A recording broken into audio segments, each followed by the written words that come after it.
Bobby! Yeah. Bobby! Yeah. Bobby! Yeah. How many times did I call you? Kaya never. It wasn't counting. I don't know. Anyway, let's start it like this.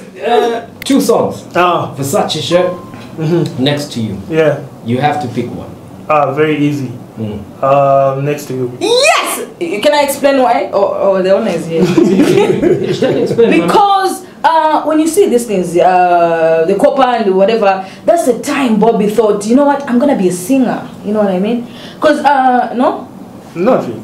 But somehow, right? Somehow. Yeah. That's reason number. Second reason, sentimental reasons. Okay. That song had Dave. Oh yeah. Yeah. So any song with Dave was my means favorite. the world to you. Exactly. Yeah. Yeah. Cool. Let's start it on that note. Yeah. All right. Because you are very big. You have a very big persona as a person, and it's not until people come into your circle that they realize that, oh snap, man, you know, Bobby there's a side is real talk. But firstly, we have a lot of respect for you. For you, yeah. Effie has this one thing that she says all the time, and I'm gonna. Say it for me. Say it for me, boo. Say it for me. Real talk, but real talk. No. Yeah. See, I hang out on my own body, maninga. Imagine to the bro. And I told her, stop doing that because Usaka Itana boyfriend wabo. Yo bro, real talk. That girl, she's not joining us in our relationship, bro. Real talk. But I want to say thank you very much for all you've added to the music industry. Yo, thank you, man. Yeah, and just everything that you keep trying to do, yeah. And it always pans out to work. I don't know how mean? that works. I hope you can give us an explanation for that. But you must be one of the strongest human beings I've ever met in my life. Me too, man. Because I don't know how people actually even manage to get back up after everyone, from songs, from people saying bad things about your songs, from personal issues to all these other things. Yeah. I want to know today, you and me and us, because today's you, tomorrow it might be me and Effie, or whoever it is. Yeah. I want to know what was the one thing that always keeps you going despite everything that the world kind of puts on you on all of that. That's a good question. You know, in life. in life. No, but generally in life, to be honest with you, you won't get very far if you just it's easy to tap into what everyone is saying. You know, social media has made it very simple for anyone to say something to anyone. If I wanted to reach Donald Trump today, I don't even have his assistant's number. But I can tweet at him, I can say something at him, and then I'll go about my day. It took me some time to realize that people just say stuff on social media. Sometimes they're going through some things, but people are moving to life. Oh, they just want to be seen, they want to be funny, you know, so they'll write something. If you're going to use that as a gauge to see whether people like you or they hate you, then you're really... If we've met in person, we've interacted more than 10 times, and then Bobby, I'll feel some type of way about it, because then you know me. But if you don't know me, the only thing you see is the persona and the music. Your opinion of me as a person really doesn't move me at all. It doesn't move me at all. So all the time I just say, keep it going. The worst thing a person can do for you, I say this to every artist I meet, is ignore you. If a person says they're like really passionate about hating a song or loving it, then you're doing something. If it's just in the middle and no one cares, either way, where it drops, then you're just being safe, and it honestly doesn't matter. So the negative energy and the positive energy, I need that to be. I need both. But just to take you back a little bit, back in the days, to job in station, and he explained that Mwambire music pamo. Yeah. And your mom was the one was more supportive, like he gave you guys the most support. Yeah. And then later basampela room nganinganda mwati mpanga studio. It was actually at a shopping complex. It's still there in Chunga. Room kukona. So like when you talk about your childhood, what could you in terms of parents and you know? Yeah, it was a typical Zambian family. You know, I was blessed to have both my mother and my father. They're still around. They're very supportive. My siblings. It's kind of like two halves because I grew up in the suburbs when I was really, really young, and then my dad had that whole. There was a time when there was like the economy just went to hell, and we had to move to Chunga, which is where I spent the second half of my life. So I've lived like kind of like a double life where I understand my urban brothers and I understand the street and the hood because I spent like my grown-up years there, you know. So yeah, but it was a supportive, happy family. We didn't have the most money, but there was love and there was encouragement, and yeah. I'm trying to understand. SDA mother, Jehovah's Witness father, and supporting their son. I know, right? Doing music. That's crazy. Explain that. So rare. My parents love God. They love religion, but I kind of think that they love their children more than what society will say. Because I know a lot of people laughed at them. I've put them through some things. My parents say they're really, really good people, but they've never, not even a day that my dad has come to me and say, this is, you just said whatever mistakes you've made, you've learned from. I'm proud of you. And speaking of my dad, happy birthday, Dad. Today. Today? Yeah. Oh, happy birthday, Papa. We should play him some big cake shot. Happy birthday, Dad.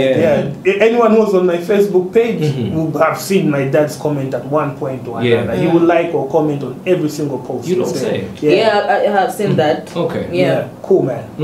Nice, man. Nice. But in the house, you know, you guys and J.O.B. now are doing music. Yeah. I'm trying to think because hip hop at the time, were you singing or were you doing hip hop? So we were singing. That's what we were doing. We were trying to sing anyways. J.O.B. was the most talented out of all of us, obviously. He was really, really dope. He could play instruments, he could sing, he could rap. And we were just kind of like following his lead in what he was doing. So we started out with like a musical trio.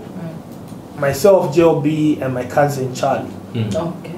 Yeah. And after that, we just wanted to like put on our brothers, you know, anyone else who wanted to just, because it's kapena suzapezako activity ameneza kutengelako time. You will just go into other vices. You become, I know a lot of friends that I grew up with who had so much promise who are just addicts, different type of addicts. Because of that, I said, my parents had passed a room, invite and no one had any musical knowledge. We were learning on the job, you know. Beka. We didn't even know how to mix and master. It's like, okay, pressing up at the record. What was the drive for you, Bobby? Is this dream born in school or after school, or what's the one thing that you could point at and say it was that very day that this dream of me being an artist was born? It's crazy because when I was in high school, and I'd see people rap, you know, and I had no interest or anything like that. I wanted to play basketball. It was just this one time when a friend of mine downloaded this like ragga beat and everyone else was trying to like rap on, and then it was like, you try to do something. Then I wrote like a verse and that song kind of like spread in the hood. I was like, okay, maybe there's something here. In me. So anyone who was with me in high school is shocked because there wasn't any music. I was just all about the sports back then. It's only after high school that I thought, okay, let's try. The thing with me is once I decide I'm going to do something, I am just relentless about it. Until. So once I decided that was it, I started researching, and you have to understand, this is like 2010, and right now I told the artists, like, you guys are so lucky. With the University of YouTube and what, the internet wasn't as spread out as it is now. That's So I had to look for actual hardcover books Internet cafes. to learn about engineering. My books, I remember when Ben Blazer invited us to the Copper Belt. That was my books, your Peter. Actual books. Now people can go on YouTube and there's a guy in the breaking down. But like, yo, there's a wealth of knowledge that anyone can tap into. So you said the more devoted to Charlie, Bob, Joe Obi, and yourself. Yeah. We should more finish Paul Wimbo as the three of you at that point. So there are a lot of songs. We recorded what we thought were albums. Like every day we'd record one song per day. CDs are many a day. And we'll take it to different record labels and like we've got these songs and people are like, yo, these are poorly mastered, mixed, nothing. There's nothing we can do, but we kept pushing. And there was this song that Jay produced and wrote for. It was like a cover of Careless Whisper, the old song. But he put some Kizomba in there. So that got a little bit of traction and we were invited to go and perform at the showgrounds, I think, at the movie TV stand. And I think there's still pictures to this day of that performance. We were skinny and my lips were dry. I don't know if I couldn't afford lip balm or something, but it's just... No, Effie says you can afford now. So she says, Bobby, what's the thing you say?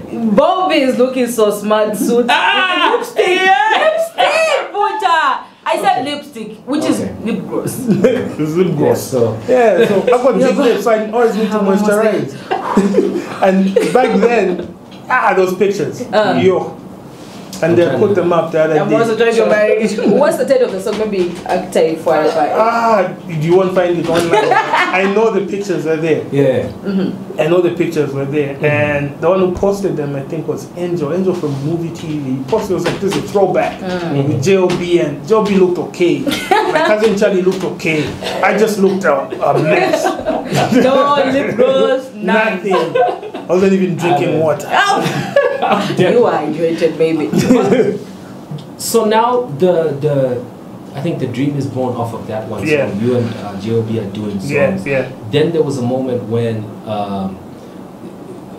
Ben Blazer called. Was it you first or J.O.B.? J.O.B. We called J.O.B. first. Okay. Because I was like our main guy, our main producer, and we had played him all of this. No, it wasn't us. It was Peterson who played him all of these songs, but he really wasn't interested in our music, to rap or sing. He was really excited about the production. Because Jay and I used to listen to a lot of Kanye, and we had all of these concepts of making, and we're like, Zambia sazopanga what. And before I met Ben, I used to think this is like a one-track producer. This is what he can do. Until we got there, and I was like, yo, I know nothing. But J.O.B. put you on, right? He did. He really did, because J.O.B. was called in first. When he was called in, he said, the brothers. You have to bring in my guys. They need to come through. Why do you think he did that? Yo, it's Jay. He's a beautiful man, inside and out. He never forgot. So he said, you have to bring in my brothers. They need to come. So Charlie and this is, by then, you have to understand, no intro at Buta, that was our studio. There's like a traction, you know, we had signed Alpha Romeo, we had Flexville, we had Tishon, we had Francia, we had all of these young guys from the hood, and all of a sudden Jay was plucked out and I was plucked out as well. And my hope was that someone would remain and keep like the fire burning, but it kind of withered away after that. Jay kind of explained of how one of the songs you recorded in your studios, you guys' studios, is the one that Bobby used to get a gig at Kia. Alpha Romeo. Yeah, Alpha Romeo. It wasn't one song actually, it was like a compilation of songs. We were trying to do an album for him. So he used that to get his record deal. And he came to me like a man, to his defense. He came and said, you have been offered this really big deal and whatnot. But we were young, you have to understand, we're teenagers. In our heads, we're like, yo, this is betrayal. That would be me. He's like, this is betrayal. Nah. We put you on. No. So I kind of like, I was easier going about it, but Jay was the most like, it touched him. And that's why the decision was easy for him to go to the Copper Belt. It was like, I'm done trying to like push people, because once they get a little bit of momentum, they're going to leave. I remember this day because up until then we had stopped kind of rapping and singing. We were just trying to run a record label, and he told me, he was like, "You and me, we're gonna rap." Well, they like it a lot. We're gonna rap and we're gonna blow up. I was like, "Okay, boss." Relax now. Okay. So from there in the Copper Belt where he was taken, then he called you. Yeah. Did you do something big that had put you on the map, or? The only thing that we did that was big was that Ben knew our potential because he listened to our other production and he listened to our songs. That was the only thing. So I got there and I was just doing like remedial jobs. I would record a few people because there was like that was the first time I was in a studio that does like live recording. I would help with like the cables and whatnot, just like remedial work. Then once the really big stars are done recording, Jay and I would remain and would record our music in secret. Do you think you're going to be this Bobby when you're doing that? What's your thought process? Finally, never langana, guy. But first, I'd get starstruck. Oh my God, it's who? Then I spend some time. I'm like, never to China.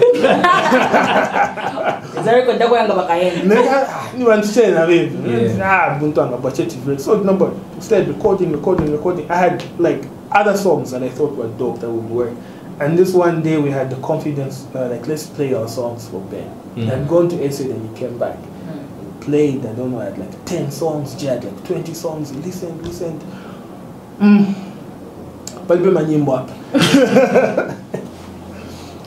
I am. Mind you guys were CEOs. I'm a CEO, I'm a directors. And he used to use this word so much that I never understood it. It'd be bounce, boy. Make it bounce. It'd be bounce. It's only later on that I understood what it meant was that it didn't have groove. It wasn't a commercial record. There were songs that you could listen to and they were nice, but they were never going to make anyone a star. They just sounded really glossy and overproduced because we thought we were so good at production. We thought we were Kanye. Do you think the reason why most people don't blow these days is because maybe they missed that level? They missed that person who was supposed to tell them the truth that this is missing? Without a doubt. Vambidi vamaganza kwati vakamvya nyimbo nemveka simple. It behave into vambidi vamveda for just for example I use a song like Van Damme. It's not bass and stand. But be vocosa pali nyimbo. As a guys I know. I want to maybe source a production or that's the same thing I have to think about Ben. Only to realize that he was a way better producer. Than me and Jay, way better, but he simplified it to the point whereby the masses could groove. So it's it's a difficult like line to walk. So kapena ulibe muntu azaka uzati nyimbo hii sizaenda kuli concert, it's really difficult. And you know artists baina tumitima so they are jealous. They are jealous. But before Effie comes in, after the whole Copper Belt situation, then there was Bobby was in. They want something new. So Hitmail. Isn't that at some point? Better play me a song.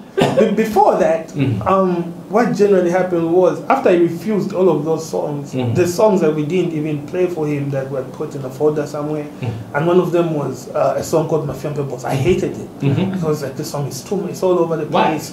I'm like, there's just like this character. And Jay and I were rapping this. It was on that type of voice, and a lot of people don't know it's because we're like big fans of the penguins of Madagascar, and we're modeling that rap after King Julian. Wow, something to know. So that style of rap, that's what Bianguta like that type of like this.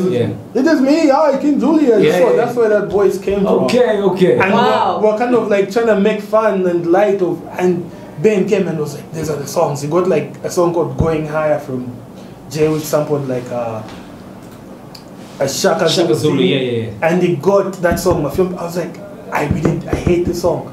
It's like Inyimbo hit. It's like, but say 2 or 3 hours. I went home. The beat was a general like hip hop beat. Then when I came back, it was the first time I'd ever heard an 808 note like it's a bass. Okay. This is before trap. So you boom, boom, boom, boom, boom, boom. This thing, it blew up later, but the first time I ever heard it on a song personally was when Ben did that on my film because I'd never heard anything like it. I was like, wow, okay. We got something here. And it blew up, but because Jay and I were kind of rapping the same, and he had way more songs in his ammo, it kind of like it overshadowed what at one point they thought were the same person. There was all of that confusion and whatnot, so it was tricky. We had to come back to Lusaka and rediscover ourselves, or I did anyway. So is it the same point for Wafumisha to Bobby Azima? Like, what was... So with that record, this is well documented now, so I can talk about it. Jay and I had a fallout. You know, he's my brother, he's my friend, but like any type of friendship, you know, we go through some stuff. Oh man, I know that. I mean, guy. Yes. we had our fallout, and when that happened, for me, I was scared, to be honest with you, because To be alone. I was scared to be alone because I think I kind of got used to just being Jay's other guy. Like, he has a gig, I go in, I do my one song, you know, and I leave the stage and I get a little something, and I was content with that. I don't think I was hungry enough to be like the guy. I was just happy to be part of the movement. So when that happened, I was scared. And I was like, yo, this might be it. And this is a person who also used to make my beats, so I'm like, I need to find a new producer. I'm like all over the place, and I just kind of like lay off the music for a while. When Jay was here, he explained of how it was one of the worst moments he was in, because at the time I think he lost his dad. He had to move and went to stay somewhere else, and there was a whole lot of things happening. He lost a friend. And from his side, it kind of felt like he was expecting you to be what he was to you when he was making beats and maybe turned out and pulled you to the other group. You know what the crazy part about that, that's the thing about seeing things from your point of view. Because from my point of view, at that particular time, I was in a worse state than he was. It is only years later that I managed to pick myself up. But when he was going through all of that, I was in a more desperate place. He was still J.O.B. You could get a show. I had one song, you know, and it really took a while for me to get back on my feet. You could have signed with anybody else. Now I'm fast forwarding. You could have signed with anybody else. Because I mean, you also had some form of track record, of which, as you're answering that question, I also would want to know where you were and at what point, and how did it feel when you found out that your music was playing on radio and people bumped to it the way they did.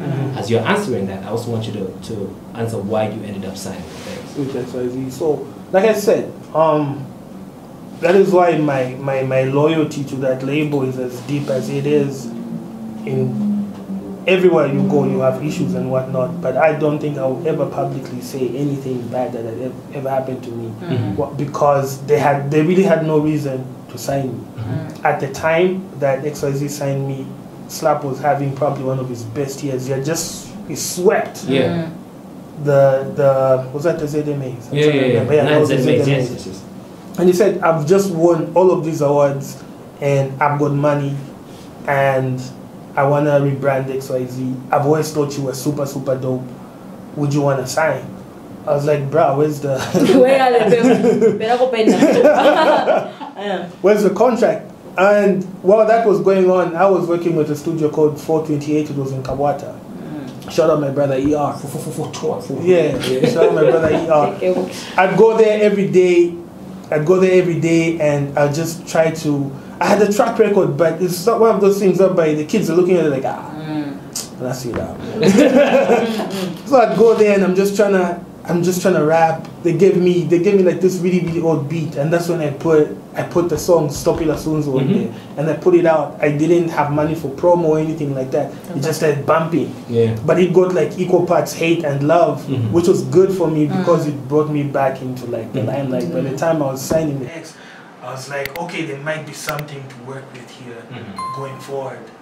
But if Slap is ever going to tell this story, he's going to tell you that there's a time when he was like, I'm ready to cancel the contract, I'm going to beat up Bobby or something like that, because after signing, I didn't take any music to the label for I think maybe close to 8 months. Why? Why? Because I was trying to find, first of all, I was looking for a producer, someone that I could have chemistry with. And I just didn't want I wanted to have like the most impact. And I'm a perfectionist. It is annoying to work with me. So all of a sudden, like I would do this song and I'm like, this song is just, it doesn't sound right. It bounce. So there's nothing special about this song. And in those moments, I would miss Jay, I'd miss Ben. I was like, yo, if these guys were here, understood. They would help me. Until I remember, there's this tall skinny boy who used to come to Chunga. He told me that he had a studio in Matero. Let me look for his number. I found his number and I called him. I was like, yo, Nez, you told me you've got a producer. He said, yeah, I've got a producer at the house. He's like 14. I'm like,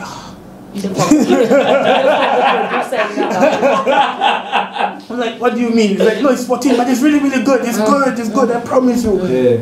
I'm like, yo, okay. 14? I get on the bus from Chunga, I go to Matero. I'm walking.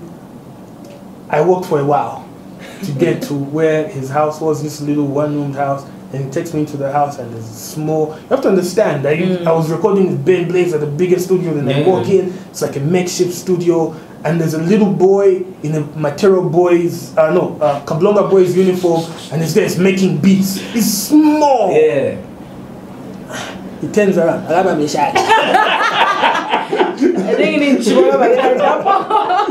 Yeah. I'm like, who's this? This is Mr. Stash. I'm like, Mr.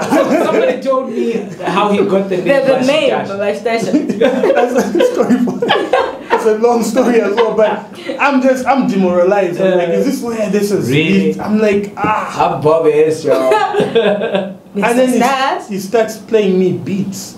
I'm like, At first I'm like, okay. Second one, third one. Okay. Yeah, good. But I'm like, dude, you might be the most musical boy I've ever met in my life, but your beats are overproduced. There's so many strings and guitars and there's nowhere to sing or rap on your beats because it is too complete. Yeah. That's when there's another guy I know, he's from Emmersdale. His name is Dash. I'm like, Dash and Stash, it sounds like the same. The same people. What's going on? I'm like, okay, I really like this beat. There's a beat that he got that had like a Picket Shala sample, but it had like trap in it. Give me this beat. So I took that beat, I took it to Dash. Then this guy Dash, who up until today I think is like the best trap producer in Zambia. He's incredible. He starts playing around, it makes me this trap beat. And all of a sudden, like, my brain is open again. I'm like, okay, let's start recording. And we were in the studio the whole week, and we recorded, I think what was like an entire album. We recorded Mateo, we recorded Groupie, we recorded Hetmail, like a bunch of songs in 1 week. And Stash would, either Dash would start the thing, and then Stash would come in and touch it up and then I just got this like 8 songs. After Slap was like, he was done. he was done. I was like, this boy is lazy. Then he used to live in Nevada back then. I got on a flash bus, got there. People know you're Bobby East at the time. Yeah, but it's like, whatever. Fidia. Yeah. I give him the flash drive. He's not even interested. He plays the song.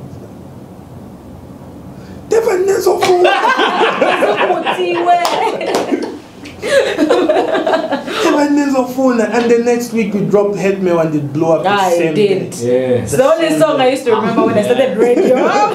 Bobby has so many stories. Can you come through next week? I know, right? No, but like as we're closing, because I would have loved to talk about a whole lot of things, because really the journey is just amazing. So big. Now, you have this new Johnny, Yeah. of which the first song is doing well. Yeah. Social media, yeah. Ethy didn't like it at first. And No, it is. It's different. yeah. No, I mean, she just did. She didn't think it was a. I didn't think it was going to be this big. Yeah. I know. Because we have a thing. I was used to Hitmail Bobby, I was used to rapping Bobby. That's what you got us used to. Then I'm like, I felt betrayed. Yeah. I was in pain. We have this rule that we have. Yeah. Beautiful people do not get married. Is it true? Beautiful people to get. No, they should. Marriage is. They should, yes. But do you think very beautiful there's a people? lot of very single, beautiful people right now. Yeah. Yeah. Yo. What do you think is the reason? I do not know. It's the same with some songs. Yeah. Some songs are so beautiful, but they don't blow. Yeah. Yeah. So she thought. Well, I mean, me too. Thought it was just gonna be one. It was so beautiful, so yeah. Yeah. The crazy part is I manifest a lot of this stuff. If you go back on my page, there's a post that I wrote, and I was like, there's a post that I wrote, and I said, I'm trying to remember that now. I'm always trying out new sounds. Sometimes they work, and sometimes they don't. But I'll keep doing it until I get it right. Like that's just the type of person that I am. And Bali is a time no bona danza, but nafkapa point back that in terms of rap, I felt like I had done a lot. Personally, that's a personal view. Others might disagree. I thought that there are songs in the locker that are like iconic that you can't run away from. A song like Hate Me, you can never run away from a record like that if you're gonna talk about great hip hop records. And this is just me saying this. But you had asked me a question before, and I said I was bored, but I was really saving the answer. Thank you. Because I didn't want to say it again. Yeah. I say this and people think it's a joke. It's the truth. The music for me is my truth. It's my therapy. Even after everything that I've been through, the music is what picks me up. I can never lie in my song. I don't. It's my truth. Whether you like my truth or not, that is you. So I can never recreate another moment in my life like the mindset I was in when I was doing Headline. I'm walking from Matero to Emmersdale to go pick up some beers with the boys. We walk back and we're in a one room and all of us are sleeping in there, and there's a hunger and the anger there that even in the voice, even in just like the acoustics of the room, it's not a professional like studio, that I can't recreate now. I'll be faking it. That's not where I'm at. Look, Bobby, I did. Can we have you again? We can buy you a drink. We can find a place where we can just finish this up. Anyways, in case you're just joining us, this is the official Z Top 20 Chart Show. My name is Cass, and I am the greatest, chilling with the one and only, the amazing, the most beautiful woman in the world, not better than my girlfriend, and the one and only Bobby. Everything Thank you for coming from this brother. Yeah, Thank you for having me. Let's go.